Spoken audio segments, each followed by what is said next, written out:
Okay, so I'm Diana. I'm with the Department of ASL, and I teach a class called Did You Just Flip Me Off? Deaf People and Linguistic Diversity in Chicago. I've been teaching at Columbia since 1998, which means I have been teaching here longer than our students have been alive, which is a little frightening.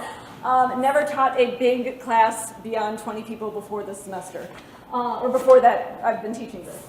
The first time we offered it, this was the class. Did you know Al Capone's son was deaf? When I took over, I wanted to focus less on deaf culture in general and more on the city of Chicago and linguistic diversity, which fits with my expertise and stuff that I'm comfortable with talking about.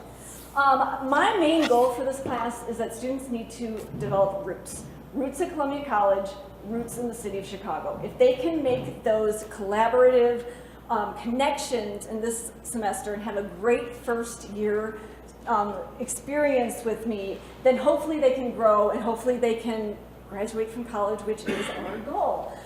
So the first thing that I do is I sit them by major in the classroom. That way they can start to connect with people who share the same passions with them right away. And that way that if someone asks me a question, I can answer it and I know, okay, that's my film students, that's my theater students. I can direct my answer to reflect what they might be interested in. I require students to go to Columbia events, 2 of them, for a grade. These are all students who said the BSU Gala was the best thing you'd ever been to. This is one that went to a life-changing comedy event, and this is one an inspiring dance. So they are making connections at Columbia College. So this is the focus of my class. So I talk about American Sign Language, I talk about linguistic diversity. I'm not deaf. I'm not going to stand up in front of people and say, deaf people think this. I've got a deaf TA who comes up every week and talks about deaf culture, teaches some signs, and signs with Peter is their favorite thing that we do all semester. My main curricular goal with them is to understand that we all have shared human experiences. Deaf people can make art, they can enjoy art, and that hopefully then that whatever they create, they will make accessible to others. And again, deafness is not a disability. Everyone has the ability to do anything. Every week I have them do a minute paper. I don't give just points for attendance. They have to actually fill out something and reflect on what we did that day. They have weekly homework. My TAs grade that. Canvas is wonderful with those rubrics. They can just click, click, click and do all of that, which is fantastic. The first event that they do is in week 2, they go out into the city with earplugs in so that they can experience life with a hearing loss. They go into the South Loop and explore. They then write a short essay reflecting on their privilege as a hearing person and what that means. We then talk about linguistic diversity. I start the discussion with, okay, who says pop? Who says soda? Like this year we almost got in a fight over icing versus frosting. Okay. And I'm trying to hit home that all human languages are similar in certain ways. And one example of that are color terms. So for example, all languages have black and white as a color term. Not all of them have all of it, but if they've got blue, they'll have everything to the left. If they've got pink, they'll have everything to the left. Sign languages are exactly the same. And I use that as an example to say we are all human. We all share these experiences of language and communicate. We just want to communicate with each other, so communicate with everyone. Oh, I'm talking fast. Okay.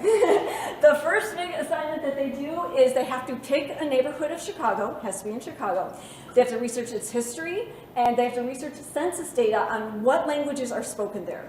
Then they go out into that neighborhood and say, hey, what do I hear? What do I see? Does that match what my research was?